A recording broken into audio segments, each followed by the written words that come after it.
चलिए गायत्री मंत्र बोलते हैं। ओम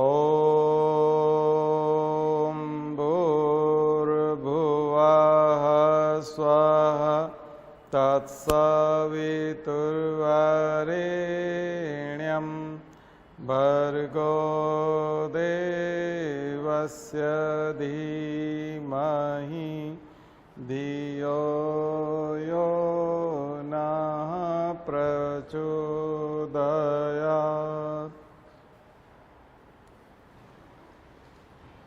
तो गांधी के आगमन से पहले की चीज़ें हम लोगों ने देखी थी। अब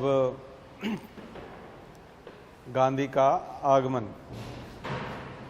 तो उस समय में जब गांधी दक्षिण अफ्रीका से भारत आने वाले थे, हम लोग 9 जनवरी 1915 को 9 जनवरी का जो दिन है उसे प्रवासी भारतीय दिवस के रूप में मनाते हैं और इसी याद में मनाते हैं कि गांधी जो है वो लौट के आए थे दक्षिण अफ्रीका से। और हमने आपको बताया भी था कि पहला गिरमिटिया उपन्यास गिरिराज किशोर का, उसमें जो गिरमिटिया वर्ड है, गिरमिट, कॉन्ट्रैक्ट पे गए थे। तो पूरा आप हमारा लेक्चर देख लीजिएगा, दक्षिण अफ्रीका में गांधी यूट्यूब पे है, तो उससे दक्षिण अफ्रीकी जीवन आपको पूरा समझ में आ जाएगा। वहाँ पर फिनिक्स आश्रम, टॉलस्टॉय फॉर्म, तमाम चीज़ें, तमाम आंदोलन,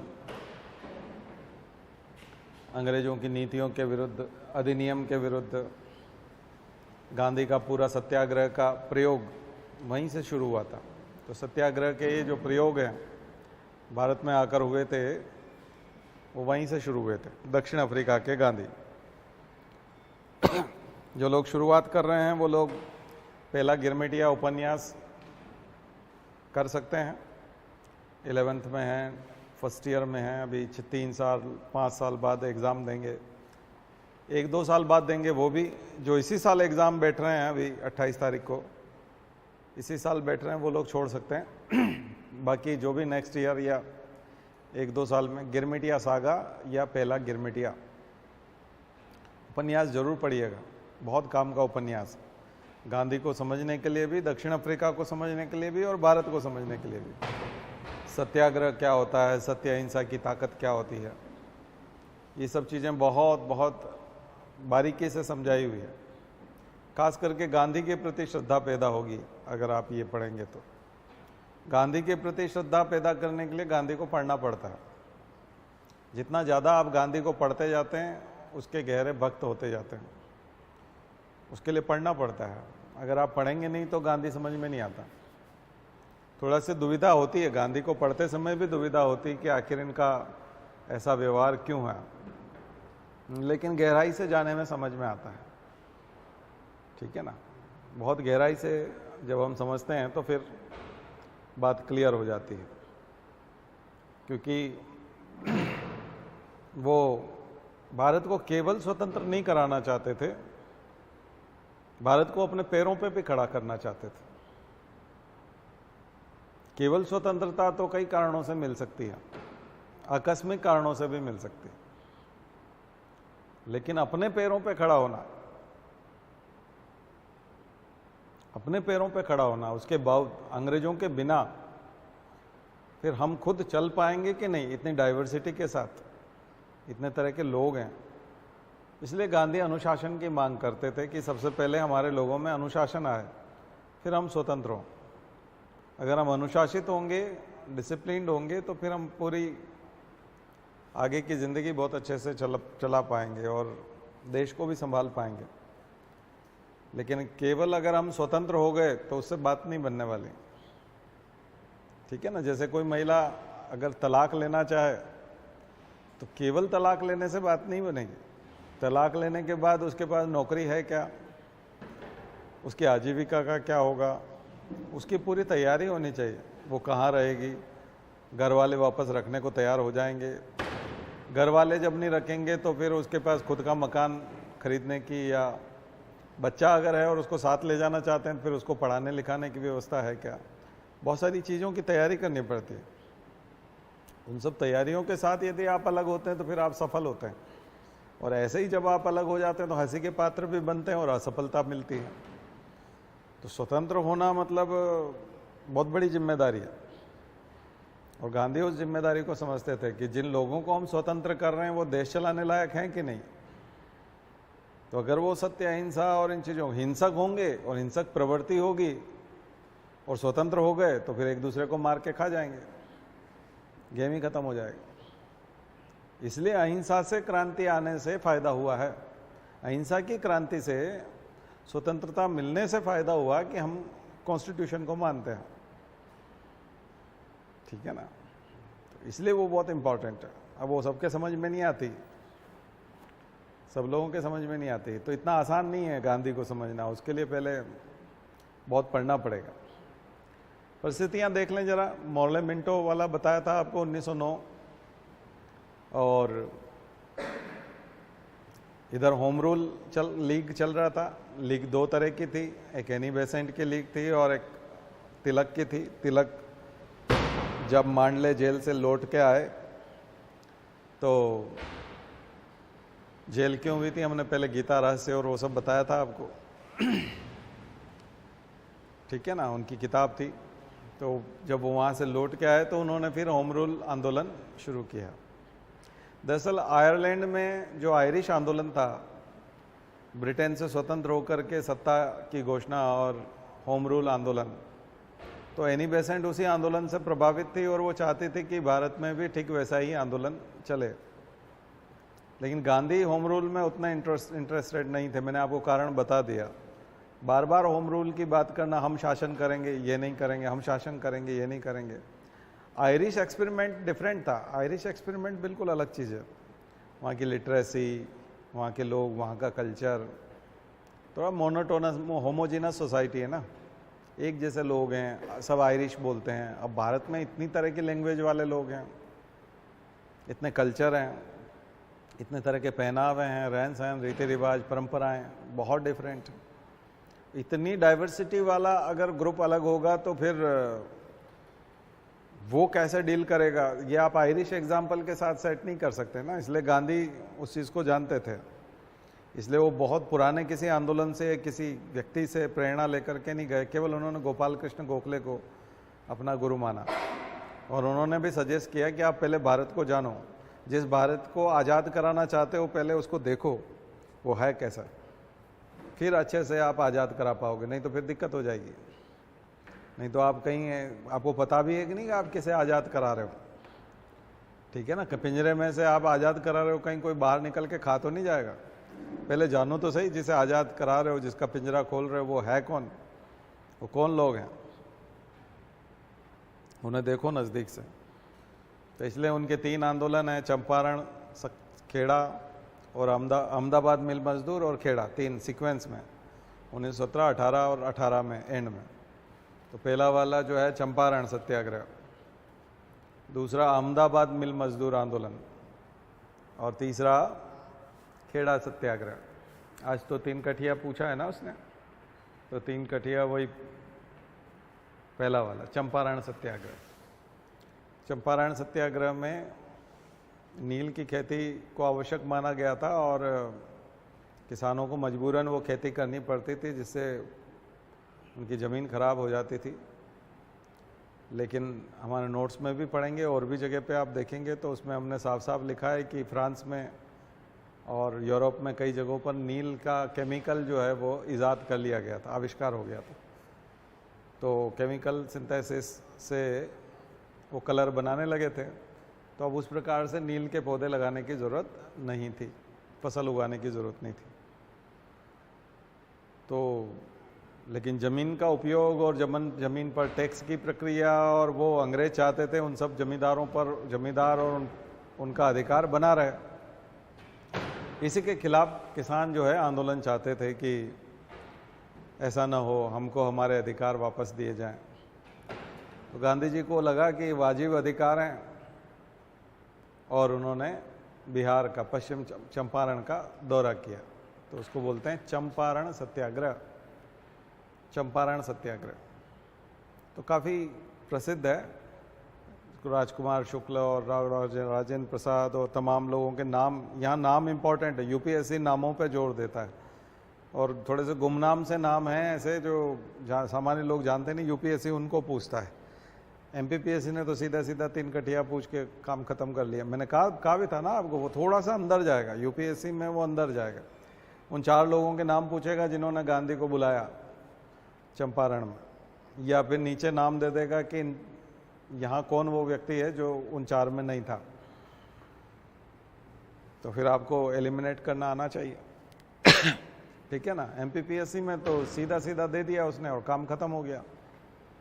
तो ये थोड़ा सा अंतर है, मैंने आपको पहले ही बता दिया था कि यहाँ सीधा क्वेश्चन होता है फैक्ट में से ही, वहाँ केवल फैक्ट रटने से बात नहीं बनती, उसके बाद आपका एनालिसिस, थॉट प्रोसेस आगे जाता है तो बात बनती, ठीक है ना।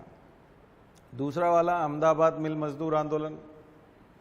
अहमदाबाद में जो मिल थी, प्लेग बोनस का झगड़ा था। प्लेग बोनस ये होता था, बोनस उसको कहते हैं जो तनख्वाह से अलावा दिया जाता है, तनख्वाह से अलग दिया जाता है, जैसे दिवाली बोनस होता है। कई कंपनियां टूरिज्म के लिए बोनस देती ना, अपने कर्मचारियों को घूमने फिरने के लिए देती है। कई लोग अलग अलग नाम से बोनस देते हैं। तो जनरली वो 1 महीने की तनख्वाह होती है, तो आदमी 12 महीने के बजाय 13 महीने की तनख्वाह एंजॉय करता है।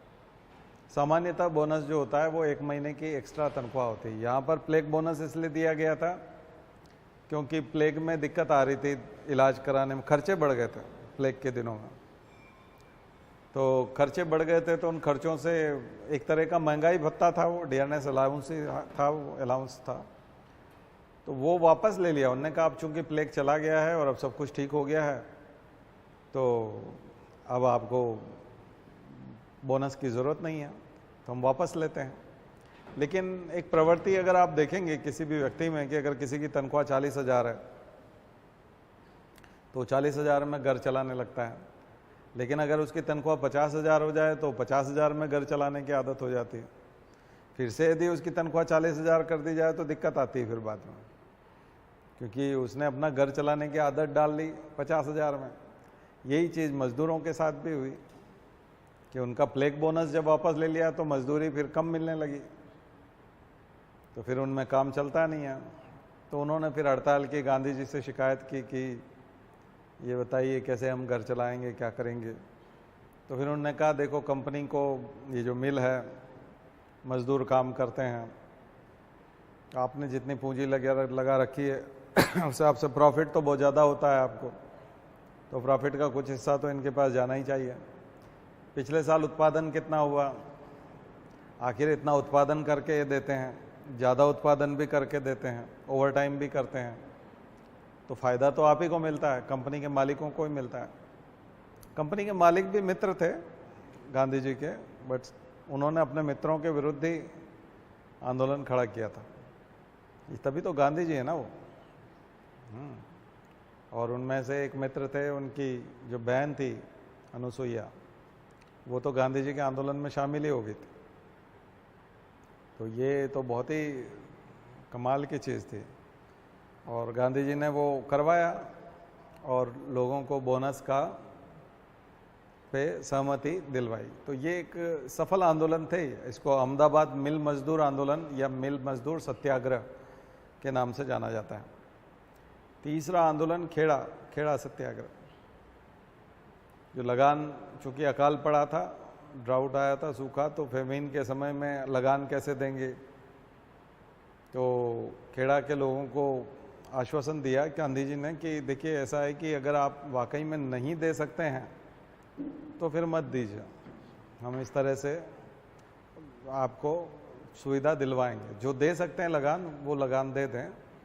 पहले सभी का लगान माफ़ करने की बात है, लेकिन गांधी जी ने कहा अगर कोई सक्षम है और दे सकता है लगान, और उसके पास उत्पादन हुआ है, फसलें आई है, तो फिर उसे लगान देना चाहिए, और जो नहीं दे सकता है वो ना दे।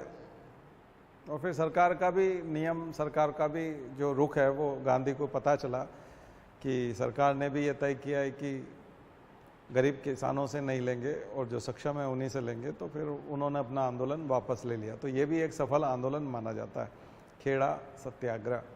तो 3 सत्याग्रह हैं, चंपारण, अहमदाबाद मिल मजदूर और खेड़ा। इससे गांधी जी सार्वजनिक जीवन में, भारत के सार्वजनिक जीवन में प्रवेश कर जाते हैं। इसके अलावा गांधी का सबसे बड़ा योगदान था कांग्रेस को आम आदमी की कांग्रेस बनाना, जिसका काफी विरोध भी हुआ। पहले एलिट क्लास की थी कांग्रेस, केवल एलिट क्लास के लोगों के लिए थी। गांधी ने उसे आम आदमी के लिए बना दिया। और इसके पीछे एक कारण था, रोलेट एक्ट। इस समय में आप देखोगे, जिस समय की मैं बात कर रहा हूँ, गांधी ये तीनों आंदोलन कर रहे थे, उस समय एक ब्लैक एक्ट था, काला कानून, रोलेट एक्ट। रोलेट एक्ट को समझने के साथ साथ आपको भारत के अभी के कानून भी समझने चाहिए, जैसे कि रासुका, राष्ट्रीय सुरक्षा कानून, एनएसए बोलते हैं हम लोग, एनएसए लगा दिया है ना। खास करके यूपी में जब वो मुसलमान जो लोग होते हैं उनके वो पकड़ते हैं योगी, और उस पर एनएसए लगा देते हैं, नेशनल सिक्योरिटी एक्ट, राष्ट्रीय सुरक्षा कानून, रासुका बोलते हैं। कई राज्यों में लगाया जाता है। अभी रासुका प्रेजेंट में सबसे सख्त वाला कानून में से है। और अगर आप भारत में क्रोनोलॉजी देखें, इसका डेवलपमेंट देखें, तो सबसे पहले मीसा आया था, मैंने आपको बताया था 1975 में Misa, maintenance of internal security act, Indira Gandhi जो लेके आई थी, उसे ब्लैक एक्ट कहा गया, काला कानून। डेमोक्रेसी के लिए ब्लैक चैप्टर बोलते हैं, ब्लैक पीरियड बोलते हैं उसको, इमरजेंसी के पीरियड को, उससे इमरजेंसी आई थी।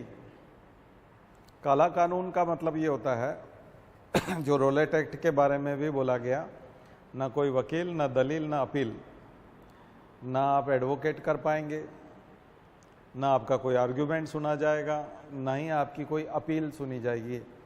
आप आगे अपर कोर्ट में, हायर कोर्ट में नहीं जा सकते। तो इसका मतलब जिस आदमी को संदेह के आधार पर, संदिग्ध आदमी, उनको संदेह है, केवल पुलिस को शंका है और शंका के आधार पर गिरफ्तार कर लिया, तो रोलेट एक्ट में अनिश्चित काल के लिए था। रोलेट एक्ट में उसको बहुत लंबे समय तक शंका के आधार पर गिरफ्तार रखा जा सकता है।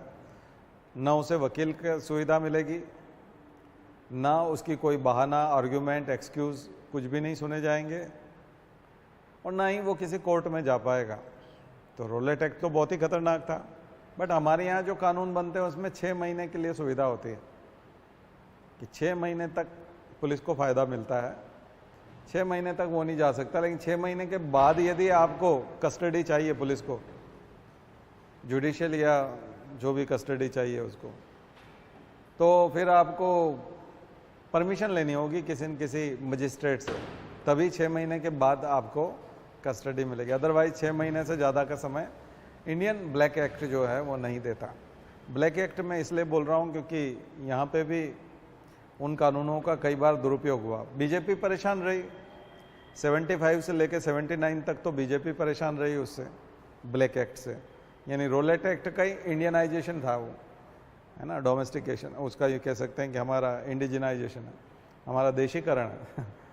तो मीसा जो इंदिरा गांधी ने बनाया था वो रोलेट एक्ट का इंडियन वर्जन है एक तरह से, ठीक है, और थोड़ा सा लाइट है, क्योंकि रोलेट एक्ट में आप पूरी ज़िंदगी कभी भी अनिश्चित काल के लिए बंधक हो गए, जबकि यहाँ 6 महीने के लिए थे। लेकिन मीसा में बहुत नुकसान हुआ। मीसा में खास करके बीजेपी के तमाम नेता, अभी जितने भी मुख्यमंत्री हैं, तमाम प्रधानमंत्री हैं हमारे, और जब ये सब लोग इधर उधर छुपते फिरते थे, पुलिस इनको पकड़ने के लिए जाती थी, और इन सब ने जेल में समय बिताया। इनको मीसा बंदी कहते हैं। उसमें लालू यादव भी जेल गए, मुलायम सिंह यादव भी जेल गए, जो भी एंटी कांग्रेस थे, जयप्रकाश नारायण के लोग हों, राम मनोहर लोहिया वाले हों, समाजवादी लोग हों, जनता दल वाले हों, नीतीश कुमार हों। इसीलिए तो कांग्रेस के साथ उतनी आसानी से पटरी नहीं बैठती, कभी भी कंप्रोमाइज़ नहीं करते, क्योंकि रातें बिताई है इन्होंने, कई महीनों तक जेल में काटे हैं, कई महीने। मोदी जेल नहीं गए थे, लेकिन मैंने आपको बताया था फैसिलिटेटर थे मोदी। उस समय में जो लोग जेल चले जाने से बच गए थे, उन सबको टिफ़िन पहुंचाने का काम मोदी का था। वो घरों घरों में जाकर के कहाँ लोग छुपे हुए हैं, जेल जाने से बच गए हैं, उन सबको खाना, चाय सब मुहैया कराने का काम मोदी ने किया। तो उसी का प्राइज़ मिला उनको, वो प्राइम मिनिस्टर बने। शिवराज सिंह हबीबगंज थाने में बंद रहे 1 महीने तक, और रोज़ इस समय शाम को 8 बजे से 11 बजे तक चिल्लाते थे क्योंकि पिटाई होती थी डेली। तो महीनों महीनों पिटाई होती रही, तो आज वो चीफ मिनिस्टर हैं। तो ऐसे थोड़ी कोई चीफ मिनिस्टर और प्राइम मिनिस्टर बन जाता है, उसके लिए भागते फिरते रहना पड़ता है, पिटाई खानी पड़ती है। तो जब लाठियाँ खाई तो उसका फ़ायदा देख रहे हो, इसीलिए तो इनके बारे में सुनते नहीं है। जैसे कोई जाके शिकायत करे कि मुख्यमंत्री तो चोर है, फलाना है, अमका है, ढमका है, कोई सुनता नहीं ऊपर, क्योंकि उनको तो वो पता है ना कि आवाज़ें उन्होंने सुनी ना थाने के बाहर, चीखने पुकारने की आवाज़ें उन्होंने सुनी, तो किसी दूसरे की बात थोड़ी सुनते, कोई फर्क नहीं पड़ा। और ये भी कॉन्फिडेंट रहते हैं क्योंकि उनकी दूसरे जो गुजरात में पिटाई हो रही थी कि यहाँ हो रही थी, तो सबके अपने अपने क्षेत्रों में पिटाई हो रही थी। ठीक है, तो सभी लोग शिकार रहे हैं, काले कानूनों के शिकार सभी लोग रहे हैं, केवल 1917 की 18 की बात नहीं है, बात अभी की भी है। 75 इमरजेंसी, और इसका क्रेडिट जाता है इंदिरा गांधी को और संजय गांधी, उन्होंने किया ही। भारत में आतंक मचा था, भयंकर आतंक। कांग्रेस की छवि तभी से तो खराब है, वो सुधर ही नहीं सकती, बिल्कुल सुधर नहीं सकती। दरअसल कांग्रेस और बीजेपी दोनों के ऊपर काफ़ी आरोप हैं, तो दोनों पार्टियों पे काफ़ी आरोप। फिर अटल बिहारी वाजपेयी पोटा लाए थे, उससे पहले टाडा था जिसमें संजय दत्त गिरफ्तार हुए, टाडा, तो मीसा कन्वर्ट हो गया टाडा में। मैंने बताया भी था, लालू यादव की बेटी का नाम ही मीसा है, मीसा भारती, वो मीसा एक्ट के ऊपर ही नाम पड़ा हुआ है। लालू यादव जेल में थे, मीसा में ही बंद थे, तो उस समय में उनकी बेटी पैदा हुई तो उनका नाम मीसा रखा गया। सांसद भी हैं, दिल्ली में रहती, उन्हीं के घर ठहरते हैं लालू, मीसा भारती के। तो मीसा नाम क्या है? मीसा मतलब act, maintenance of internal security act. ठीक है, इस हद तक लोग जो है याददाश्त को संजोए हुए, अपने बच्चों के नाम रख लिए उन्होंने। टाडा आया, टाडा जब आया तो आतंकवाद के अगेंस्ट ये बहुत बड़ा कानून था। संजय दत्त गिरफ्तार हुए 92 में, जब बाबरी मस्जिद गिराई गई तो पूरे देश में हिंदू जो है शौर्य दिवस मना रहे थे और मुसलमान काला दिवस मना रहे थे 6 दिसंबर को, तो दंगे होते थे। तो दाऊद इब्राहिम ने बम विस्फोट किए और तमाम वो मुंबई को धमाकों से हिला दिया था तमाम। तभी तो हम डिमांड करते हैं दाऊद इब्राहिम को सौंप दो, पाकिस्तान में छुपा बैठा है। तो संजय दत्त के घर AK-47 मिला था जो आतंकवादियों के पास रहता था। तो पूरी कहानी अगर आपको पता हो तो उसमें उनको जेल हुई। टाडा कानून लगा था, पहले भी जेल हुई थी, बाद में बड़ी मुश्किल से 6 महीने बाद जमानत मिली, जबकि पिता सांसद थे कांग्रेस के, और कांग्रेस का ही शासन भी था केंद्र में और महाराष्ट्र में, तो भी हुआ था। इतना सख्त कानून था, और बाद में जेल पूरी काटनी पड़ी उनको, अवैध हथियार रखने के कारण जितनी सजा हुई पूरी जेल काटनी पड़ी, तब वो बाहर हैं। तो टाडा कानून वो बहुत सख्त कानून है, वही मीसा का मॉडिफिकेशन है। देन पोटो बना था ऑर्डिनेंस अटल बिहारी वाजपेयी के समय में, बाद में वो पोटा बना, और पोटा कानून। और अभी हम जनरली रासुका या गुजरात में गुजकोका और महाराष्ट्र में मकोका, जो आप लोग सुनते रहते हो कि मकोका के तहत गिरफ्तार किया, गुजकोका के तहत किया, रासुका के तहत किया। तो ये सब लगभग उसी रेंज के कानून हैं। जो दरअसल क्या है कि जो IPC CRPC में सुविधा है ना, जमानत की है, कोर्ट में चले जाओ आपको बेल मिल जाएगी, पुलिस आपको परेशान नहीं कर सकती, लंबे समय तक गिरफ्तार नहीं रख सकते, 48 घंटे में कोर्ट में पेश करना ज़रूरी है। तो जो फंडामेंटल राइट्स हैं वो सरकार का मानना ऐसा है कि हम सख्त कानून इसलिए बनाते हैं कि अंग्रेजों से ही सीखा हमने। अंग्रेजों ने रोलेट एक्ट जो लेके आए थे वो क्रांतिकारियों के लिए लेके आए थे, गांधी जैसे लोगों के लिए नहीं थे। गांधी तो सत्याग्रह करते हैं, और भी कोई लोग हैं उनको तो हम जेल में भेज देंगे और सबको बताएंगे भी कि हम जेल ले जा रहे हैं, और वो जनता से कुछ कहना चाहते हैं तो कहने भी देंगे, वकील मांगते हैं तो वकील भी मुहैया करा देंगे। लेकिन जो आतंकवादी हैं उनके हिसाब से आतंकवादी उस समय के क्रांतिकारी, खुदीराम बोस से जो सिलसिला शुरू हुआ, वो क्रांतिकारी ऐसे हैं कि वो तो हत्या करते हैं, खून करते हैं, तो उनसे बातचीत कैसे कराई जा सकती है, उनको सुविधा कैसे दी जा सकती है। उनके लिए रोलेट एक्ट था। रोलेट एक्ट किनके लिए था? भारत के क्रांतिकारियों के लिए। वर्तमान में हम लोग लेके आते हैं आतंकवादियों के लिए, उनके लिए उस समय में। इसीलिए तो क्रांतिकारी आतंकवाद बोलते हैं। कई लोग जो हिस्ट्री लिखते हैं तो हिस्ट्री लिखने वालों ने उसको क्रांतिकारी आतंकवाद बोला, रिवोल्यूशनरी टेररिज्म। तो हम तो टेररिज्म नहीं कह सकते क्योंकि हमारे अपने लोग हैं, तो हम उनको क्रांतिकारी कहते हैं कि वो क्रांति की आवाज़ उठाते थे। बट तरीके हिंसक थे। तरीके कौन से थे? अहिंसा में विश्वास नहीं रखते थे। वर्तमान में जो अहिंसा में विश्वास नहीं रखते हैं और हिंसक तरीके, उनको हम आतंकवादी बोलते हैं, क्योंकि वो हमारे नहीं हैं। वो अपनी आज़ादी मांग रहे होते हैं, वो उनका, इसलिए हम उनको आतंकवादी कहते हैं। और तरीके वही हैं, हिंसक तरीके हैं। तो जो भी व्यक्ति जिसके लोगों पे हमला होता है, वो हिंसक तरीके इस्तेमाल करने वालों को आतंकवादी कहता है। बात समझ में आई? और जिनके वो लोग होते हैं, जिनके लिए वो लड़ रहे हैं, उनके लिए वो क्रांतिकारी की तरह होते हैं, क्योंकि वो हमारे लिए संघर्ष कर रहे हैं, खून बहा रहे हैं, जेल जाने को तैयार हैं, कठोर कानून में सजा पाने को तैयार हैं। तो सावरकर को बहुत कठोर सजा हुई थी काला पानी की, और काफ़ी कठोर सजाएं थी, क्योंकि वो क्रांतिकारी थे, क्रांतिकारियों को सहायता करते थे। बाल गंगाधर तिलक को भारत में नहीं रखा।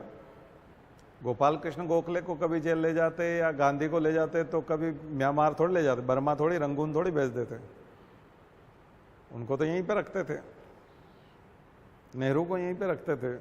क्या कारण है कि जो बस उनको लगता था ये मास्टरमाइंड है, खतरनाक आदमी है, बहुत सारे क्रांतिकारी तैयार करता है, ऐसे आदमी को बाहर रखो ताकि इसका कम्युनिकेशन खत्म हो जाए। तो ऐसे लोगों के लिए रोलेट एक्ट आया था। तो अभी के कानूनों के साथ तुलना समझ में आई ना? हाँ, समझिएगा उसको, बहुत ज़रूरी है, क्योंकि हम लोगों को भी सख्ती से पेश आना पड़ता है, क्योंकि उनके लिए, सिविलियंस के लिए, नागरिकों के लिए जो कानून है, उनसे आप आतंकवादियों से कैसे निपटोगे? आतंकवादी तो फिर जमानत करा लेगा, कोर्ट से छूट मिल जाएगी, वकील कर लेगा, तो वकील अगर तेज होगा, कई बार जो जैसे अतीक अहमद को मारा था, अभी गोली से मार दिया था, या मुख्तार अंसारी का कोई नाम आता है, ऐसे यूपी में बहुत सारे बदमाश हैं, और भी बिहार में, हर राज्य में, हर शहर में है। आप देखोगे अधिकांश बदमाशों के पास बहुत ज़्यादा पैसा है। हमारे क्रांतिकारी तो उतने पैसे वाले नहीं थे कि महंगा वकील कर सकें और इंग्लैंड में कोई बड़ा वकील खड़ा कर दें, क्योंकि हमारे जिन क्रांतिकारियों की हम बात करते हैं, भगत सिंह, चंद्रशेखर आज़ाद, वो तो बहुत स्ट्रगल करते थे, खाने के लिए भी बहुत स्ट्रगल था, उनको हथियार भी नहीं मिल पाते थे, पैसा नहीं था उनके पास ज़्यादा, बहुत ज़्यादा पैसा नहीं था कि वो बड़ा वकील कर पाए। लेकिन अभी वर्तमान के आतंकवादियों को तो बहुत ज़्यादा पोषण मिलता है ना, बहुत सपोर्ट मिलता है, पाकिस्तान से भी मिलता है। और ख़ास करके जो आपने पिछले दिनों जो कई सारा गुंडा विरोधी अभियान देखा होगा योगी आदित्यनाथ का, उसमें जो लोग पकड़े जाते हैं वो कितने रसूख वाले हैं, कितने पैसे वाले हैं, हज़ारों करोड़ रुपए उनके पास है, तो वो तो छूट जाएंगे महंगा वकील करके। इसलिए तो वो नया सिस्टम निकाला उन्होंने एनकाउंटर करने का। अब एनकाउंटर कोई सॉल्यूशन तो नहीं हो सकता और न्यायिक तरीका तो नहीं है, लेकिन ये पुलिस को गुस्सा आता है कि मैं पुलिस की तरफ से पुलिस की तरफ से कोई बात होनी ही नहीं चाहिए, क्योंकि पुलिस अपने आप में एक क्रिमिनल है, उन्होंने बहुत क्राइम किए हैं पुलिस ने। लेकिन फिर भी पुलिस वालों की पीड़ा ये होती है कि हम बड़ी मुश्किल से अपनी जान पे खेल करके पकड़ के लाते हैं और कोर्ट उनको छोड़ देती है, जमानत दे देती है। तो मैं भी जब एज ए मजिस्ट्रेट काम कर रहा था और एज ए पुलिस काम कर रहे थे हम लोग, तो हम लोगों ने सभी तरह से रोल करते हुए देखा है, रोल होते हुए देखा है। पुलिस के तौर पे जब काम करते हैं तब रहता है कि मजिस्ट्रेट बड़े बदमाश होते हैं या वकील बड़े बदमाश होते हैं, ये समाज के साथ खिलवाड़ कर रहे हैं, इतने खुखार आदमी को छोड़ रहे हैं, ठीक है। मजिस्ट्रेट जब होते हैं तो व्यक्ति, पुलिस वाला मजिस्ट्रेट से भी अपेक्षा करता है, जैसे रात को 8 बजे अंधेरे में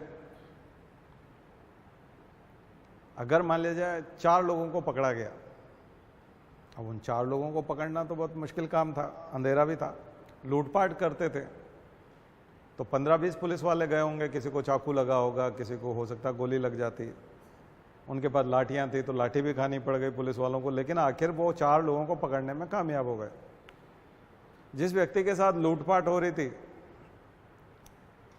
अब अगर वो व्यक्ति पहचानने से मना कर दे कि ये 4 लोग नहीं थे तो वो तो बरी हो जाएंगे। और पुलिस वालों ने जो 16 लोगों ने जो मेहनत की और चाकू खाए और लाठियां खाई, वो तो सब बेकार हो जाएगा। तो पुलिस वालों को बड़ा गुस्सा आता है। मैं दोनों के एंगल से बता रहा हूं, क्योंकि आप जिस टीम में जाओगे, आप पुलिस भी बन सकते हो, मजिस्ट्रेट भी बन सकते हो। क्योंकि सिविल सर्विसेज में जाओगे तो एक तरफ अगर पुलिस वाला जाएगा तो पुलिस में आओगे, और उधर सिविल में जाओगे तो मजिस्ट्रेट बनोगे। आपके पास बयान रहेंगे, आपको पहचान कोर्ट, वहाँ थाने, जेल में जहाँ बंद होते हैं लोग, वहाँ ले जाया भी जाता है। शिनाख्त की, उसको उर्दू में यही बोलते हैं, शिनाख्त की बोलते हैं, शिनाख्त करने के लिए। आपके सामने ही वो इतना इतना कंबल छुपा देते हैं नाक के यहाँ तक, और फिर आपसे पहचान कराते हैं। जो पीड़ित होता है उससे कहते हैं इनमें से पहचानो। तो 20 लोग खड़े कर दिए, उनमें एक 4थे नंबर पर, 7वें नंबर पर, 19वें नंबर पर, 11वें नंबर पर वो 4 लोग खड़े हैं। अभी सभी एक ही हाइट के हैं, एक जैसे दिखते हैं।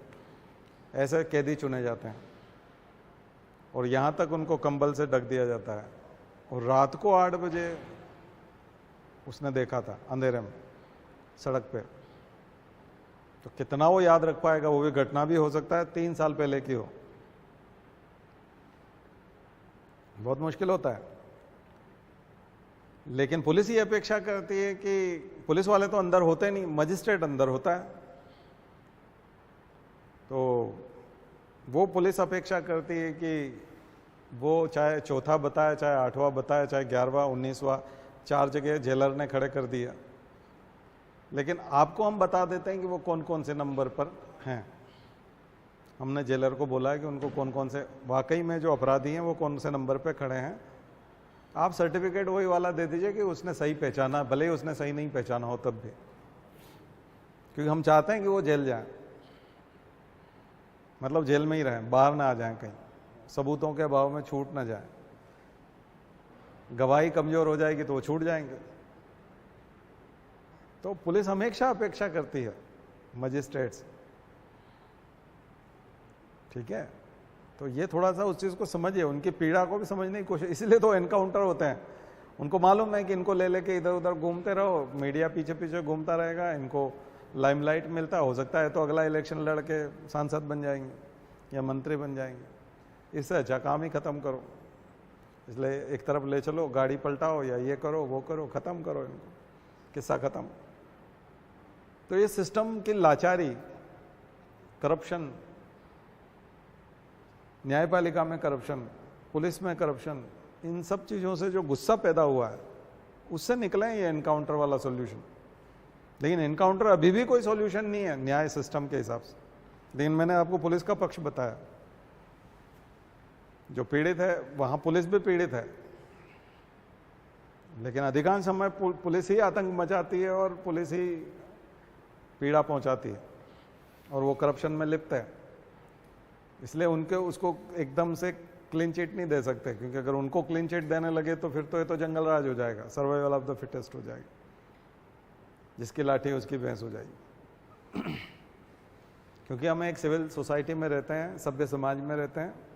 ठीक है कि इसमें कुछ गलत लोग आगे बढ़ गए हैं और उन्होंने, तो बात को समझिए थोड़ा सा। खास करके स्वतंत्र भारत में तो कई लोग जश्न मनाने लगते हैं कि अच्छा हुआ एनकाउंटर हुआ, तो ठीक है आज किसी दूसरे का हुआ, लेकिन किसी दिन आपका होगा तो फिर साथ खड़ा होने के लिए सब लोग जश्न ही मनाएंगे, चाहे वो गलत भी हुआ तब भी, क्योंकि ये ट्रेंड बन जाएगा। तो पुलिस को बहुत ज़्यादा छूट देना या पुलिस को एकदम क्लीन चिट देना या उसको ये मान लेना कि ये तो बिल्कुल ही सत्यवादी हरिश्चंद्र हैं और बहुत ही बढ़िया हैं और इनसे बढ़िया न्याय तो कोई दूसरा कर ही नहीं सकता, ये भी बहुत खतरनाक ट्रेंड है। अगर हम उधर बढ़ रहे हैं तो वो भी खतरनाक है। ये कोई सॉल्यूशन नहीं है, बल्कि ये बड़ी प्रॉब्लम है। ऑर्गेनाइज क्राइम हो सकते हैं इसमें, ठीक है। तो समझना होगा थोड़ा। मैंने आपको दोनों पूरा पक्ष एनालिसिस करके बता दिया। करंट अफेयर्स का पार्ट भी है ये, ठीक है, क्योंकि यूपी में यही वाला नया वाला फार्मूला पसंद किया जाता है। पूरे भारत में स्वागत होता है उसका। हिंदूवादी लोग जो है जश्न मनाते हैं सोशल मीडिया पे कि ये तो काफ़ी अच्छा है। लेकिन किसी दिन आपके साथ हुआ और उसी पुलिस ने ये किया तो कोई भी जस्टिस नहीं दिला पाएगा आपको। अगर ये ट्रेंड बन गया तो आप चाहे लाख समझाते फिरो सबको कि ये गलत है, ऐसा नहीं होना चाहिए था, तब भी, ठीक है ना, तो ये बहुत खतरनाक है, तो ये समझना पड़ेगा।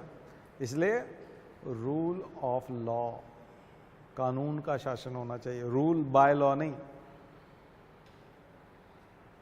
एनकाउंटर करना और ये मारना, ये है रूल बाय लॉ, कानून के माध्यम से शासन करना, यानी कानून को यूज करके, कानून का डर दिखा करके शासन करना, ये गलत चीज होती है, हमेशा ध्यान रखिए। तो फिर क्या सही होता है? रूल ऑफ लॉ सही होता है। कानून का शासन होना चाहिए, उसमें जो कानून लागू कर रहा है वो भी उसके अंदर आता है, वो खुद भी उस कानून के अंदर आता है, यानी उसे भी कानून का पालन करना है। जिसके ऊपर कानून लगाया जा रहा है उसे भी कानून का पालन करना है, जो लगाने का आदेश दे रहा है उसे भी कानून का पालन करना है। इसका मतलब शासन ही किसका होगा? कानून का। तो अमेरिका एग्जाम्पल है rule of law, China example है रूल बाय लॉ। चाइना चलता है रूल बाय लॉ, वहां शासन तो वो Rowlatt act rule by law जैसा हो गया था, इसलिए उसको रोलेट एक्ट सत्याग्रह कहते हैं। गांधी पहली बार पिक्चर में आए थे कांग्रेस में, और गांधी ने बकायदा सत्याग्रह यूज किया था। गांधी ने कहा देखिए ऐसा है कि इस कानून का विरोध तो करना पड़ेगा, ये बहुत ज्यादा हो गया, लेकिन हम सत्याग्रह करेंगे, सभाएं करेंगे, लोगों को समझाएंगे, इस कानून की बुराई करेंगे। और वही सत्यपाल, सैफुद्दीन किचलू और वही सब जो जलियांवाला बाग में प्रवचन दे रहे थे, भाषण कर रहे थे, वो गांधी के उन्हीं सिद्धांतों के आधार पर इस काम को आगे बढ़ा रहे थे। ठीक है, और भी जगहों पे हुआ था, पूरे भारत में चल रहा था, दक्षिण में भी चल रहा था, महाराष्ट्र में भी चल रहा था, खुद तिलक भी उससे सहमत थे, बट वो सक्सेस नहीं हुआ क्योंकि जलियांवाला हो गया।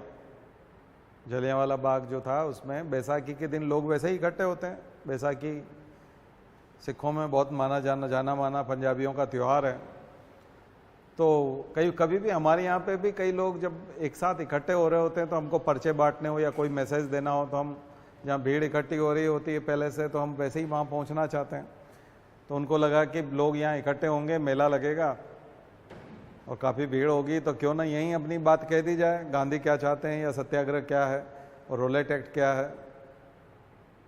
और वो जनरल डायर को मिली है, दोनों डायर थे वहाँ के, कमिश्नर भी और पुलिस जिसके पास थी, वो अपनी सेना को लेके गया और उसने फायरिंग कर दी और बहुत 1000 से ज़्यादा लोग मार दिए।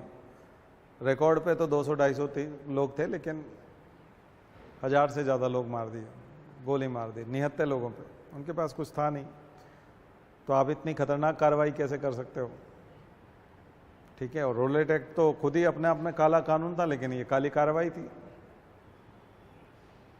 और फिर बचा भी लिया, हंटर कमीशन बना, आपको मालूम है, उसका जांच वाँच के लिए और तमाम, और वो सब लिपापोती हो गई और ब्रिटेन में भी उसको बचा लिया, यहाँ से भी क्लीन चिट मिल गई। बल्कि सिखों ने, जो सिख महंत है उन्होंने तो उनका सम्मान ही कर दिया, डायर का सम्मान कर दिया।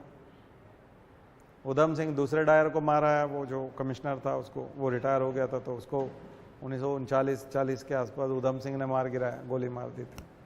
फिर उधम सिंह को वहाँ फांसी हुई, पूरी कहानी है जलियांवाला बाग वाली, तो पूरी पढ़िए उसको। उधम सिंह मूवी भी देख लीजिए हो सके तो, उसमें बहुत सारी चीज़ें आ जाएंगी। तो ये जो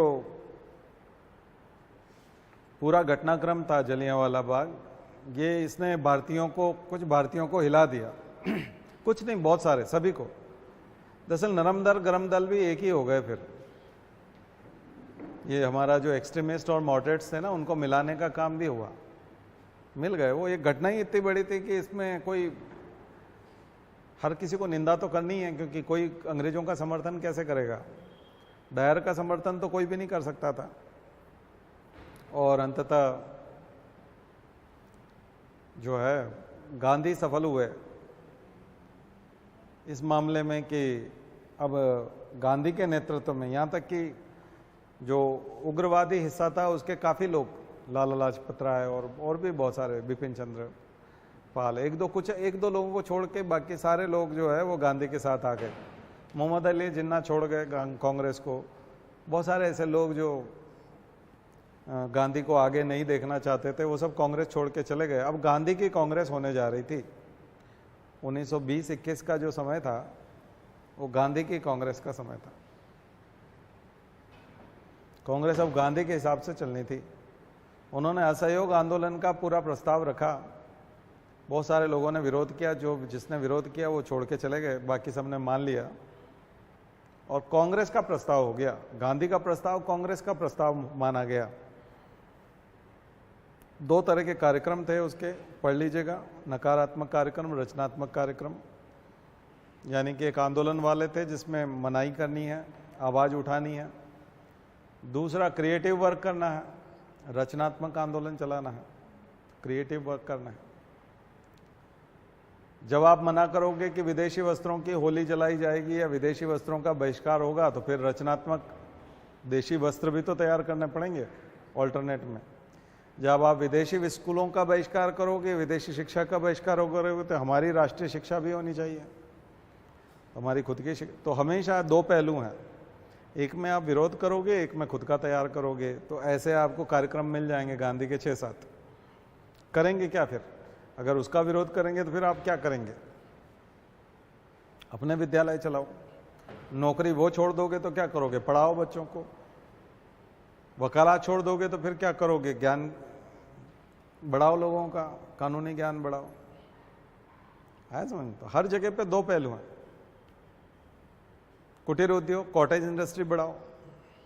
अगर आप इंडस्ट्रीज में काम कर रहे हो और वहां से छोड़ दोगे, मजदूर हो आप, तो अपनी इंडस्ट्री, खुद की कॉटेज इंडस्ट्री अपने घर में शुरू करो, चरखा काटना शुरू करो और कुछ करो। माल वहां बेचते हो, मुनाफा कमाते हो, तो फिर अपने लोगों को बेचो, स्थानीय व्यापारियों को बेचो। कुछ बात समझ में आ रही ना? असहयोग आंदोलन का मतलब कमर तोड़ देनी है। तुमसे बात नहीं करेंगे, बस अंग्रेजों को कोऑपरेट नहीं करेंगे, न तुम्हारा कोई सामान यूज करेंगे, न तुम्हारे किसी चल रही गतिविधि में भाग लेंगे, न तुम्हारे कार्यालयों में काम करेंगे, न तुम्हारे स्कूलों में पढ़ेंगे, तुम्हारी लैंग्वेज में भी नहीं करेंगे। ठीक है, हम अपनी लैंग्वेज में करेंगे, हिंदी में। तब से हिंदी को थोड़ा सा, उस समय भी हिंदी नहीं थी, उर्दू और संस्कृत, अरबी और संस्कृत वो ज़्यादा थी। हिंदी तो और थोड़ा सा लेट है, फिर भी हिंदी का विकास होने लगा था। हिंदी भाषा, भारतेंदु युग खत्म हो गया है, हम बताते हैं ना आपको। प्रेमचंद का ज़माना था वो, तो प्रेमचंद की कहानियाँ आने लगी थी। प्रेमचंद की कहानियों में भी बहुत सारी उर्दू है ना, मुसलमान शब्द है ना उसमें, इस्लामिक वर्ड है, यानी कि उर्दू के शब्द हैं। उर्दू को इस्लामिक और मुसलमान नहीं कह सकते, उर्दू भी भारत की है। और उस समय हिंदू भी उर्दू ही यूज़ करते थे, या तो इंग्लिश या उर्दू या संस्कृत।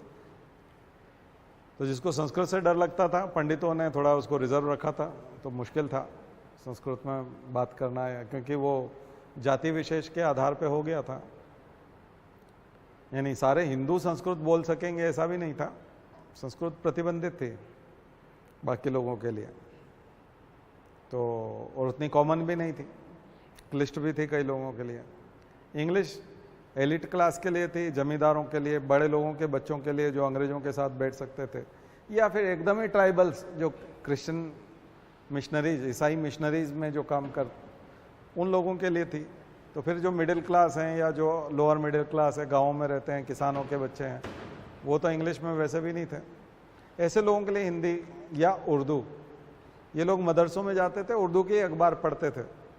तो उत्तर प्रदेश में अभी जो 70-80 साल के, 90 साल के लोग हैं, 100 साल के लोग हैं, उनसे आप मिलोगे तो वो उर्दू अखबार अभी भी पढ़ते हैं, बचपन से पढ़ते हैं, और उर्दू पूरा लिख लेते हैं, लेटर लिख लेते हैं, बातचीत कर लेते हैं पूरी। हिंदू भी, क्योंकि वो वहाँ का माहौल था, कल्चर था, ठीक है ना, वो कल्चर का हिस्सा था। हिंदी बाद में विकसित हुई है 1900 के बाद, 1910 1920 में हिंदी जो थी वो शिशु अवस्था में थी। भारतेंदु युग ही हम लोग 1880 के बाद बोलते हैं। फिर हम तमाम द्विवेदी युग, महावीर प्रसाद द्विवेदी युग बोलते हैं। फिर ऐसे हम तमाम छायावाद और तमाम कविताओं की बात करते हैं, नई कविता या बिल्कुल ही एकदम प्रगतिवादी, प्रयोगवादी, तो ये भी 1960-70 के आसपास आकर के बात करते हैं। प्रकृतिवादी सुमित्रानंदन पंत। और हिंदी का विकास मैंने आपको इतिहास बताया था पहले, नहीं होगा तो फिर से बता देंगे आपको, ठीक है। तो ये तो राष्ट्रीय शिक्षा। लेकिन एक सबसे बड़ी मज़ेदार बात यह है कि जितने भी लोग अंग्रेजों को असहयोग करने की बात कर रहे थे, इंक्लूडिंग गांधी और यहाँ तक कि अरविंदो घोष और तमाम लोग, जितने भी लोग राष्ट्रीय शिक्षा की बात करने वाले तमाम लोग, अंग्रेजी शिक्षा का विरोध करने वाले तमाम लोग अंग्रेजी के विद्वान थे। और 90% लोग ब्रिटेन में पढ़े हुए थे, और वो चाहते कि उनके बच्चे हिंदी में और उर्दू में और संस्कृत में पढ़ें, भारत में गुजराती में पढ़ें, बंगाली में पढ़ें, वर्नाकुलर लैंग्वेजेस में पढ़ें, न कि इंग्लिश में पढ़ें। तो बच्चों को अंदर बड़ा विरोधाभास था कि ये क्या तरीका हुआ। हमारे बाप उस समय में कोट पैंट पहनते थे, इंग्लैंड में, लंदन में इन्होंने फ़ोटो खिंचा रखे हैं, हमको बोल रहे हैं गुजराती में पढ़ो। गांधी भी अपने बच्चों को यही कहते थे। बंगाल में भी जो है खूब शिक्षा का जो प्रसार हुआ, खास करके अरविंदो घोष के नेतृत्व में बहुत सारे राष्ट्रीय स्कूल खोले गए। खुद गुरुदेव रविंद्रनाथ टैगोर, हालांकि उन्होंने बांग्ला को ज़्यादा, लेकिन इंग्लिश वो भी जानते थे, उनका पूरा परिवार इंग्लिश में बात करता था रविंद्रनाथ टैगोर का। अंग्रेजों की पार्टियां उनके घर में रात को 1-1 2-2 बजे तक उस जमाने में होती थी, तमाम लैंड होल्डर सोसाइटी के समय से, 1860 के टाइम से, 1857 के समय से, उससे पहले, क्योंकि वो जमींदार परिवार था। तो वो सब भी इंग्लिश का माहौल था, सब कुछ। लेकिन उसके बावजूद वो अपने बच्चों को बोलते थे कि आप ये नहीं करेंगे। बच्चे इंप्रेस थे कि हमारे पिताजी लंदन में पढ़े, इनका फोटो हम देखते रहते हैं, कैसे इनको कॉन्वोकेशन में क्या हुआ था, ग्रेजुएशन सेरेमनी में कैसे क्या मिला था, ये वो, तो फोटो देखते हैं, वो इंप्रेस रहते हैं कि हमारे फादर की आज इतनी पहुंच है। अंग्रेज भी मानते हैं, पूरा भारत मानता है, तमाम पत्रकार मानते हैं, आज इनकी इज्जत है, कांग्रेस के बड़े पदों पे हैं, तो ये तो इंग्लिश की वजह से ही है। तो बात को समझ रहे हैं ना आप। तो बहुत मुश्किल काम था असहयोग आंदोलन में ये वाली बात बताना। अंग्रेजी पढ़े लिखे, अंग्रेजी के होशियार और अंग्रेजी के कारण नाम कमाने वाले लोग हिंदी, उर्दू और संस्कृत की शिक्षा या बंगाली, गुजराती, वर्नाकुलर लैंग्वेज की शिक्षा की बात कर रहे थे।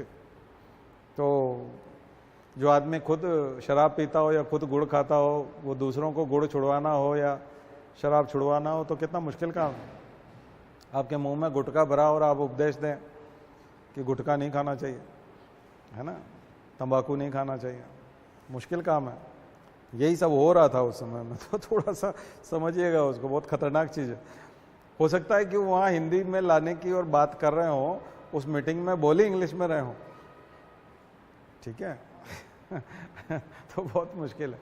तो विश्व हिंदी दिवस पे अधिकांश लोग जो भाषण देने पहुँचते हैं ना, वो बहुत सारे इंग्लिश में कमेंट करते हैं और लास्ट में थैंक यू बोलते हैं, धन्यवाद के बजाय थैंक यू बोलते हैं। बात कर रहे थे हिंदी पे कि हिंदी ज़्यादा से ज़्यादा उपयोग में आना चाहिए। मुश्किल काम है। थोड़ा सा असहयोग आंदोलन में आप जाओगे तो विरोधाभास बहुत सारा देखने को मिलेगा। मैंने आपको वो उसमें जीवंतता लाने के लिए स्टोरी में, नहीं तो फिर क्या होता है कि आप पढ़ के रह जाते। मैं चाहता हूँ कि उसमें थोड़ा सा लिविंगनेस आए, उसको समझें थोड़ा सा, ठीक है। तो असहयोग आंदोलन में छुटपुट हिंसा होती रही। गांधी जी ने कहा था कि देखो असहयोग तो करना है, लेकिन कभी भी हथियार मत उठा लेना। अंग्रेज बहुत उकसाएंगे, बहुत होशियार हैं वो हमें फेल करना चाहते हैं, तो वो आपको उकसाएंगे और आप कहीं चक्कर में आकर के हिंसा कर बैठे तो हमारा आंदोलन फेल हो जाएगा।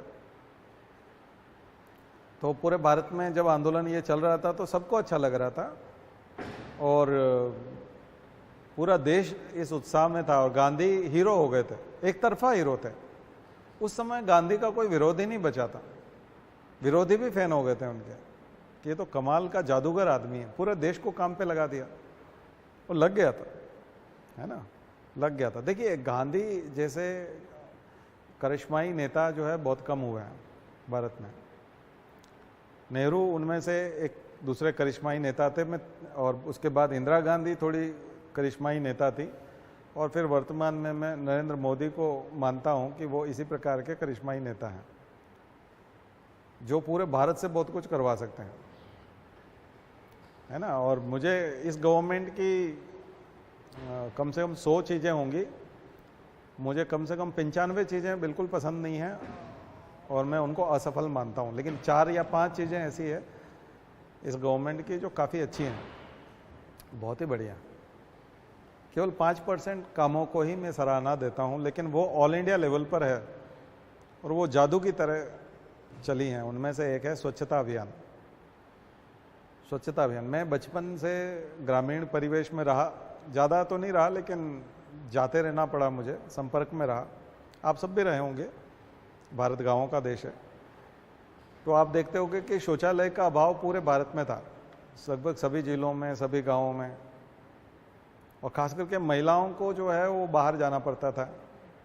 और सबसे ज़्यादा वनरेबल सोसाइटी जिसको कह सकते हैं, SC ST जो दलित होता है या और भी कमज़ोर वर्ग की महिलाएं, उनको सबसे ज़्यादा दिक्कत थी ऐसी जगहों की शौचालय के लिए। और उनको कई जगह तो जो अपर कास्ट होते हैं वो पुरुष प्रोटेक्ट करते हैं अपनी महिलाओं को, शौचालय वाले स्थानों पे भी प्रोटेक्ट करते थे। हमने ये भी देखा कि वो ख्याल रखते थे कि हमारी महिलाएं शौचालय के लिए बाहर गई हैं तो कहाँ गई हैं, उन्हें पता होता था और वो ध्यान रखते थे। लेकिन जो खास करके रेप होते थे या महिलाओं को भगा के ले जाना या लड़कियों को, वो सब जो बहुत सारी क्राइम हुए हैं वो शौचालय के नाम पे ही हुए हैं। गांव में बहुत सारे क्राइम हुए हैं क्योंकि उसमें महिलाएं रात में सुबह जल्दी बाहर निकलती हैं, तो बहुत ही खतरनाक चीज़ थी ये।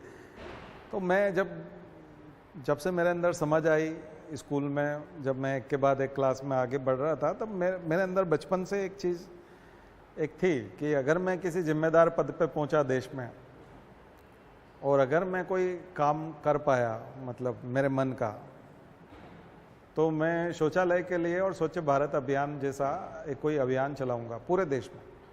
स्वच्छता के लिए काफ़ी काम होना चाहिए, बीमारियों से भी हम बचते हैं और रेवेन्यू भी आता है, टूरिज्म भी बढ़ता है, बाहर से आने वाले लोग भी हमको सभ्य मानते हैं। पाकिस्तान में चाहे वो घूंघट प्रथा कहें या जो भी पर्दा प्रथा है, उनका बुर्का है, इस वजह से वो शौचालय में हमसे आगे थे। पाकिस्तान में 96% लोग शौचालय में जाते थे, भारत में तब केवल 15%, 20% गाँव के लोग शौचालय में जाते थे। तो उस लिहाज से तो पाकिस्तान शौचालय के हिसाब से तो हमसे आगे था, ठीक है ना। लेकिन मोदी ने आकर के जो काम किया ना, वो मेरे मन की बात थी तो मेरे मन की बहुत पुरानी बात थी, जो मैं बहुत पहले से सोचता था कि ये होना चाहिए, घर घर में होना चाहिए। और मूवी भी बनी थी, आपने देखा कि कई लोग तो उसका विरोध करते थे, अच्छा घर में किचन होता है और उसी में आप शौचालय भी रखोगे। तो पंडित लोगों को खास करके एतराज़ था कि हम यहाँ पूजा पाठ करते हैं और घर में ही शौचालय होगा क्या, मतलब हाँ। तो ये थोड़ा सा बहुत मुश्किल था। तो मैंने वो मूवी भी देखी थी, टॉयलेट करके ही थी क्या, हाँ क्या था, हाँ टॉयलेट, हाँ वही। तो कुल मिलाकर के वो बहुत अच्छा अभियान है, मतलब मैं इसको दिल से अप्रिशिएट करता हूँ कि ये मुझे लगता है पॉपुलैरिटी के लिए नहीं किया गया होगा, ना ही इसमें सरकार का इतना ज़्यादा बजट लगा होगा, यानी न तो सरकार के रेवेन्यू की बात है, बात यह है जनता को प्रेरणा देने की। टॉयलेट के लिए खर्चा तो बहुत कम दिया गया, 10,000 20,000 कुछ दिया जाता है, उससे टॉयलेट बनता नहीं है, उससे शौचालय बनता नहीं हो, तो खर्चा तो आदमी को खुद ही करना पड़ता है। लेकिन एक प्रमोशन है, प्रमोट करना प्रेरणा देना, और ये जो भी दिए मुझे लगता है उनकी भी बचपन से पीड़ा रही होगी, उन्होंने ग्रामीण जीवन को देखा है, पूरे भारत को देखा है मोदी ने, तो उनके जीवन में भी कहीं ना कहीं ये बात रही होगी कि अगर वो जिम्मेदार पद पे पहुंचे तो सबसे पहले ये काम करेंगे। और उन्होंने लाल किले से घोषणा की थी इसकी, और जैसे ही प्रधानमंत्री बने थे सबसे पहला अभियान लगभग यही था, और ये सफल भी रहा, काफ़ी हद तक सफल रहा। नहीं रहा तो ये थोड़ी सी लोगों की गलती है, हम लोगों का भी लापरवाही है, क्योंकि कोई भी प्रधानमंत्री इससे ज़्यादा नहीं कर सकता था जितना, ना तो मनमोहन सिंह ने कभी इनका नाम लिया, ना इंदिरा गांधी, महिला होते हुए भी उन्होंने। देखिए ये क्या है कि ये जब तक आप पीड़ा को झेलोगे नहीं ना, आप गाँव को समझोगे नहीं, तो गांधी परिवार तो कभी गांव में उस तरह से रहा नहीं, उसको वो पीड़ा, ये जब तक आप खुद नहीं महसूस करोगे उस चीज़ को, तब तक आप नहीं कर पाओगे। तो ये मुझे लगता है कि हमेशा तारीफ की जानी चाहिए ऐसे कदम की, और ऐसे और कदम होने चाहिए, उसकी श्रृंखला है ऐसे कदमों की, ऐसी लिस्ट है काफ़ी बड़ी, जिसमें ग्रामीण भारत को, महिलाओं को, कमज़ोर वर्गों को आगे बढ़ाया जा सकता है। उन सब पे भी काम होना चाहिए। तो कुछ चीज़ें तो अच्छी हुई हैं, ठीक है, और भी बहुत सारी चीज़ें हैं, जैसे कि नेशनल सिक्योरिटी को प्रायोरिटी देना, ठीक है, उसमें कुछ गलत हो रहा है कई जगह पर, उतना स्पष्ट नहीं है, लेकिन फिर भी नेशनल सिक्योरिटी को प्रायोरिटी देना और लोगों में अपने देश के प्रति, रक्षा के प्रति एक भाव जगाना। आरोप तो कई सारे उसमें भी लगते हैं, लेकिन हम उन आरोपों की बात नहीं करते। लेकिन पाकिस्तान के अंदर वाकई में जो अगर कोई डर पैदा हुआ और अगर एक लगा कि भारत एक महाशक्ति है, पहले का आप कभी भी पाकिस्तान के नेताओं को ऐसे खुलेआम भारत की नीतियों की तारीफ करते हुए नहीं देखेंगे। अब जो भी प्रधानमंत्री होता है, हमारा राष्ट्रपति होता है, वो लोग तारीफ करते हैं। मुझे लगता है मजबूरी नहीं है, ये असलियत है। तो कुछ चीज़ें हैं ऐसी जो प्रभावित करती हैं, लेकिन उसके अलावा भी ज़िंदगी के लिए और भी बहुत सारी चीज़ें हैं, बहुत पहलू होते हैं, समाज के कई स्तर हैं, समाज के कई पहलू हैं, और भी आवश्यकताएं हैं मनुष्य की, उन पे भी उतनी संजीदगी से शायद ध्यान देने की ज़रूरत है। वो कब होगा पता नहीं, वो होगा भी कि नहीं वो भी नहीं कह सकते, लेकिन जो हुआ उनमें से कुछ चीज़ें बहुत अच्छी हुई, और मुझे लगता है विपक्षी दल भी उस चीज़ को मानते हैं। लेकिन अब उनकी मजबूरी है कि वो तारीफ नहीं कर सकते, लेकिन हमारी कोई मजबूरी नहीं है, ना तारीफ की ना बुराई की। हम बुराई करते समय भी नहीं हिचकिचाएंगे, तारीफ में भी नहीं हिचकिचाएंगे। जहाँ हमको अच्छा लगेगा हम उसकी तारीफ भी करेंगे, ठीक है। तो अगली बात हम लोग कर रहे थे गांधी की, इसलिए गांधी ने स्वच्छता की बात भी की, है ना। गांधी साफ सफाई के मामले में बहुत ज़्यादा, तो कांग्रेस को एक और योगदान, कांग्रेस सेवा दल का जो गठन, अभी भी कांग्रेस में सेवा दल होता है, कई लोग वो नाम मात्र का रह गया अब, लेकिन गांधी का जो सेवा दल था कांग्रेस, वो काफ़ी ज़बरदस्त था। गांधी जब भी कहीं जाते थे तो वो शौचालय साफ करते थे। किसी भी कांग्रेस अधिवेशन में सबसे पहले वो झाड़ू और बाल्टी लेकर के शौचालय साफ करने के लिए निकल जाते थे। इसलिए आपने देखा स्वच्छ भारत अभियान में वो जो ऐनक लगाई हुई है, चश्मा, वो गांधी का ही डाला हुआ है। वो मतलब स्वच्छ भारत अभियान के ब्रांड एम्बेसडर अभी भी गांधी को ही बनाया ना उन्होंने, क्योंकि गांधी स्वच्छता के सबसे ज़्यादा, तो यहाँ गांधी के साथ आप स्वच्छ भारत अभियान को भी जोड़ सकते हैं, ठीक है ना। और उन्होंने कहा भी था कि गांधी के जन्मदिन पर 150वीं जयंती पे हम 2019 में एक स्वच्छ भारत पेश करना चाहेंगे। तो इंदौर कभी आप जाएंगे तो नंबर 1 आता है वो स्वच्छता सर्वे में। तो वहाँ की गलियाँ, सड़कें, वहाँ के लोगों की अवेयरनेस कचरा फेंकने की भोपाल से ज़्यादा अच्छी आपको मिलेगी। यानी वहाँ के लोगों में, देखिए क्या होता है कि जब आपको अवार्ड मिल जाता है कि आप सबसे अच्छे हैं, तो फिर वो ख्याल भी रखता है व्यक्ति, आम लोगों में भी वो भावना धीरे धीरे आई जाती है। तो ये आना चाहिए, ऐसे स्वस्थ परंपरा है और स्वच्छता से फ़ायदा ही है। मुझे नहीं लगता है कि कोई गंदगी में खुश रहना चाहेगा, ऐसा कोई है तो फिर वो उसको गंदगी मुबारक, वो बात अलग है। बाकी ये तो बेवकूफ़ी है, ठीक है ना। तो अब आप देखिएगा असहयोग आंदोलन, लेकिन यहाँ असहयोग आंदोलन फेल हो जाता है। किसान लोग जो आंदोलन कर रहे थे, उनकी थोड़ी पुलिसकर्मियों ने जो है उनके साथ बर्बरता कर दी, तो गोरखपुर में जो चौरी चौरा जगह है वहाँ पर थाने को आग लगा दी। तो 20-22 जो है पुलिस वाले जल के मर गए थाने में। तो गांधी को धक्का लगा इससे। यहाँ गांधी का बहुत ज़्यादा क्रिटिसिज्म होता है, लेकिन मैं गांधी के फेवर में हूँ यहाँ पे। यहाँ तक कि सुभाष चंद्र बोस भी नाराज़ हुए, तमाम लोग नाराज़ हुए। ये क्या तरीका हुआ, आंदोलन बंद कर दिया, अंग्रेज तंग आ गए थे, परेशान हो गए थे, ये क्या तरीका हुआ। तो गांधी कहते हैं कि दरअसल अभी देश के लोग तैयार नहीं हैं सत्याग्रह के लिए, अहिंसा के लिए, हमारे साधनों के लिए। उनका वही था कि साधन भी पवित्र होने चाहिए, मीन्स उनकी पवित्रता भी ज़रूरी है साध्य के साथ साथ। लक्ष्य अच्छा हो सकता है आपका कि आप स्वतंत्रता प्राप्त करना चाहते हो, लेकिन साथ साथ आपके साधन भी पवित्र होने चाहिए, मीन्स भी अच्छे होने चाहिए। केवल एंड के अच्छे होने से बात नहीं बनेगी। तो साध्य के साथ साथ साधन की पवित्रता पर जोर दिया गांधी ने। और सत्याग्रह के लिए सबसे बड़ा अनुशासन है कि अहिंसा हम अहिंसात्मक तरीके से पूरा विरोध करेंगे, डरेंगे बिल्कुल नहीं। अहिंसा का मतलब डरना नहीं है, सहन करना है, सहन करना। जब तक कि सामने वाला हमारी बात को सत्य के प्रति इतना तीव्र आग्रह कि प्राण चले जाए, लेकिन अपनी जिद नहीं छोड़ना है। जो मांगा है वो तो लेके ही रहेंगे, लेकिन हम हाथ नहीं उठाएंगे। तुमको पीटना है पीट लो, जितना पीटना है पीट लो। आया समझ में? तो ये बहुत खतरनाक चीज थी, गांधी की जिद। लेकिन लोग जो है हमेशा पिटना थोड़ी चाहते हैं, वो तो चाहते हैं कि हम पलट करके जवाब दें।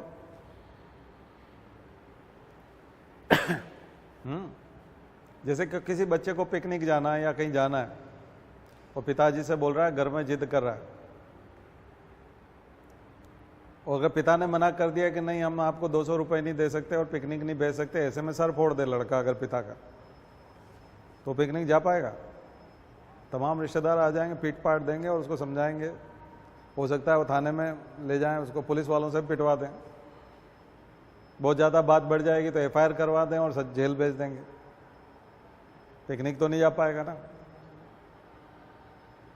और उसके बजाय अगर वो खाना बंद कर दे तो एक टाइम खाना नहीं खाएगा, दो सारे रिश्तेदार इकट्ठे हो जाएंगे, कहेंगे भाई इसको जाने दो ना, मर जाएगा ये आखिर इसने मांग क्या लिया? सब बच्चे जा तो रहे हैं स्कूल वाले, ये भी स्कूल के सब बच्चों के साथ पिकनिक ही तो जाना चाहता है, और क्या तुम्हारा कौन सा धनमाया ले लिया इसने, जाने दो इसको।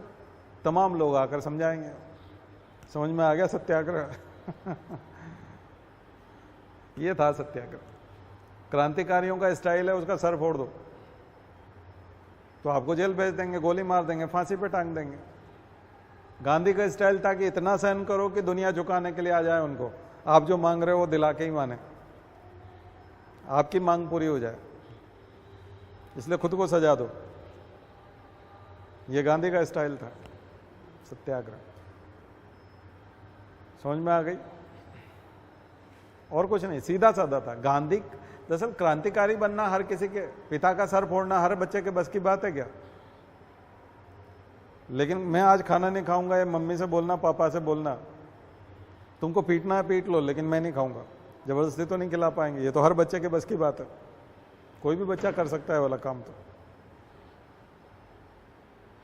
बात समझ में आई ना? ज्यादा बच्चे कर पाएंगे, सभी बच्चे तो वो भी नहीं कर पाएंगे। कई माता पिता इस बात पे पीट देते हैं, अच्छा तुम खाओ और खाना नहीं खाओगे फिर उसको खाना पड़ता है। हमने ऐसा फैमिली भी देखा है। अच्छा तुम मना करो, तुम्हारी इतनी हिम्मत, तुम खाने के लिए मना करोगे, फिर उसको खाना पड़ा। तो वो भी हर किसी के बस की बात नहीं है, लेकिन ज्यादातर बच्चे ये वाला काम तो कर पाएंगे। तो गांधी ने ज्यादातर लोगों को जोड़ लिया कि मेरे साथ व्रत तो कर सकते हो ना, खाना तो छोड़ सकते हो ना, जेल तो जा सकते हो ना, लाठी तो खा सकते हो ना। लाठी मारना नहीं है किसी को, लेकिन खा तो सकते हो। जैसा सॉल्ट वाले में हुआ था मूवमेंट में, नमक वाले में, नमक का गोदाम है, उसका ताला तोड़ना है और नमक चुराना है वहां से बकायदा, चाहे आपका सर फोड़े चाहे कोई कुछ। तो भीड़ जाती थी और नमक के गोदाम की तरफ बढ़ती थी, लाठियां खाती रहती थी और ताला तोड़ के, कुछ युवक जाते थे, ताला तोड़ के नमक लूट लेते थे। नमक कानून टूट गया। बात समझ में आई ना? अगर ऐसा होता कि आप पत्थर मारोगे और गोदाम लूटोगे और हिंसा करके लूटोगे, तो उधर से फायरिंग कर देंगे, तो ढेरों लोग मर जाएंगे, 200-400 लोग मर जाएंगे, बची हुई भीड़ भाग जाएगी, तो लूट ही नहीं पाओगे आप। गांधी का आंदोलन समझ में आ रहा है ना? ये चीज। तो अभी आपको इसमें हम चरणबद्ध तरीके से और भी चीजें बताएंगे, लेकिन आप रिवीजन करके आइए, ठीक है? गांधी के तीनों आंदोलन बड़े बड़े, पहला असहयोग, सविनय अवज्ञा, सिविल डिसोबीडियंस, भारत छोड़ो मूवमेंट यानी भारत छोड़ो आंदोलन, तीनों को याद करिए। दक्षिण अफ्रीका में गांधी के ऊपर हमारा वीडियो देखिए, और असहयोग आंदोलन के ऊपर क्वेश्चंस लिखिए मेंस के हिसाब से के कार्यक्रम क्या थे, नकारात्मक और रचनात्मक कार्यक्रम, वो असफल क्यों हुआ असहयोग आंदोलन, उसके कारण क्या थे, सफल हुआ तो किस हद तक हुआ, काफी हद तक हुआ भी, और विभिन्न नेताओं ने क्या क्या टिप्पणियां की थी उस समय में असहयोग आंदोलन पे। ऐसा ही सविनय अवज्ञा आंदोलन और ऐसा ही भारत छोड़ो आंदोलन पे। आज भारत छोड़ो प्रस्ताव पे भी क्वेश्चन था, हर बार ही पूछता है, हर साल का क्वेश्चन है वो, फिक्स है। तो ये सदाबहार प्रश्न थे इस बार, ऐसा कुछ नहीं था। पुराने पेपर उठा के देखोगे तो 40-50 तो ज्यों के त्यों ही मिल जाएंगे, पुराने पेपर में मिल जाएंगे।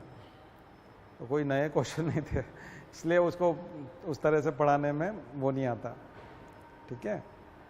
और इसके अलावा क्रांतिकारी गदर मूवमेंट पे मैंने होमवर्क नहीं दिया, तो गदर मूवमेंट करिए, गदर आंदोलन, विदेशों में क्रांतिकारी आंदोलन, राजनीतिक आंदोलन।